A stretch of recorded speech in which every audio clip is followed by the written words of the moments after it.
1959లో రష్యాలో జరిగిన ఒక ఘటన ఇప్పటికీ మిస్టరీగానే మిగిలిపోయింది. 9 మంది ఎక్స్పీరియన్స్డ్ హైకర్స్ ఒక మౌంటైన్ ట్రిప్కి వెళ్ళారు. కానీ కొన్ని రోజుల తర్వాత వాళ్ళని కనుగొన్నప్పుడు తెలిసింది ఏంటంటే వాళ్ళు ఉన్న టెంట్ని కట్ చేసి బయటకు వెళ్ళి పరిగెట్టినట్టు ఎవిడెన్స్ దొరికింది. కొంతమంది బాడీలు షూస్ లేకుండా స్నోలో కనిపించాయి. మరి కొంతమందికి skull fracture and broken ribs ఉన్నాయి. కానీ బయటకి కనిపించే ఇంజురీస్ చాలా తక్కువ. అసలు ఆ రాత్రి అక్కడ ఏం జరిగింది, ఇది తెలుసుకోవాలనుకుంటే వీడియోని ఎక్కడా స్కిప్ చేయకుండా చూడండి. అండ్ అలాగే మన ఛానల్ని ఎవరైనా కొత్తగా చూస్తూ ఉంటే వెంటనే సబ్స్క్రైబ్ చేసుకోండి. ఇంకా లేట్ చేయకుండా వీడియోలోకి వెళ్ళిపోదాం. ఇది డాట్లవ్ మిస్టరీ. ప్రపంచంలో అత్యంత భయంకరమైన మరియు అర్థం కాని మిస్టరీస్లో ఒకటి. 1959 జనవరిలో 10 మంది రష్యన్ హైకర్స్ యూరల్ మౌంటైన్కి ఎక్స్పిడిషన్కి స్టార్ట్ అయ్యారు.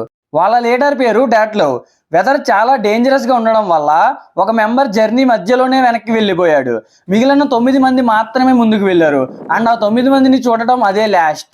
వాళ్ళు వెళ్ళిన తర్వాత కొన్ని రోజుల పాటు కమ్యూనికేషన్ లేకపోవడంతో రెస్క్యూ టీమ్స్ సెర్చ్ చేయడం స్టార్ట్ చేశాయి. ఫిబ్రవరి 26న వాళ్ళు లాస్ట్గా ఉన్న టెంట్ దొరికింది. కానీ అక్కడ చూసిన సీన్ ఇన్వెస్టిగేటర్స్ని కూడా షాక్ చేసింది. టెంట్ లోపల నుండి కాదు, లోపల ఉన్న వాళ్ళే నైఫ్తో టెంట్ని కట్ చేసి బయటికి వచ్చినట్టు ఎవిడెన్స్ ఉంది. స్నోలో ఫుట్ ప్రింట్స్ కూడా దొరికాయి. ఆ ఫుట్ ప్రింట్స్ని ఫాలో చేస్తే ఒక ఫారెస్ట్ దగ్గర 2 బాడీలు కనిపించాయి. వాళ్ళు నిప్పంటించడానికి ట్రై చేశారనడానికి క్లూస్ ఉన్నాయి. కానీ అక్కడ టెంపరేచర్ -30 degrees ఉండడం వల్ల వాళ్ళకి అది కుదరలేదు. అండ్ ఆ పరిస్థితిలో సర్వైవ్ అవ్వడం ఆల్మోస్ట్ ఇంపాసిబుల్. ఇంకా రెస్క్యూ టీమ్ అనేది సెర్చ్ కంటిన్యూ చేసినప్పుడు మిగిలిన బాడీలు కూడా కనిపించాయి. కానీ ఇక్కడే మిస్టరీ స్టార్ట్ అయింది. ఒక విక్టిమ్ స్కల్ ఫ్రాక్చర్తో చనిపోయాడు. ఇంకొక విక్టిమ్కి రిప్స్ బ్రేక్ అయ్యాయి. మరొక విక్టిమ్కి టంగ్ లేదు. డాక్టర్స్ రిపోర్ట్ ప్రకారం ఇంజురీస్ అనేవి కార్ యాక్సిడెంట్ ఇంపాక్ట్ లాగా ఉన్నాయి. కానీ బయట వుండ్స్ చాలా తక్కువ. అంటే డ్యామేజ్ అంతా లోపల జరిగింది కానీ బయట ఎటువంటి దెబ్బలు లేవు. ఇంకా షాకింగ్ విషయం ఏంటంటే కొన్ని క్లాత్స్లో అన్యూజువల్ రేడియేషన్ ట్రేసెస్ కూడా డిటెక్ట్ అయ్యాయి. ఇది కేసుని మరింత మిస్టీరియస్గా మార్చింది. ఈ మిస్టరీకి చాలా థియరీస్ ఉన్నాయి.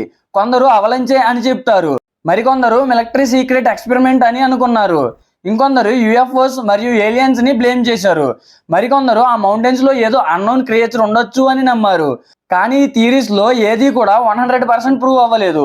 ఇది జరిగి 65 సంవత్సరాల పైనే అయినా కూడా డాట్లవ్ పాస్ లో ఏం జరిగిందో ఎవరికీ తెలియదు. 9 మంది ఎక్స్పీరియన్స్డ్ హైకర్స్ ఎందుకు సడన్ గా టెంట్ నుంచి పరిగెట్టారు, రేడియేషన్ ఎక్కడి నుంచి వచ్చింది, మరికొన్ని బాడీస్ కి ఆ స్ట్రేంజ్ ఇంజురీస్ ఎలా వచ్చాయి, ఈ ప్రశ్నలు ఇప్పటికీ సంబంధం లేకుండా మిగిలిపోయాయి. బహుశా ఈ నిజం తెలిసింది ఆ ఒక్క మౌంటైన్ కి మాత్రమే అయి ఉండొచ్చు.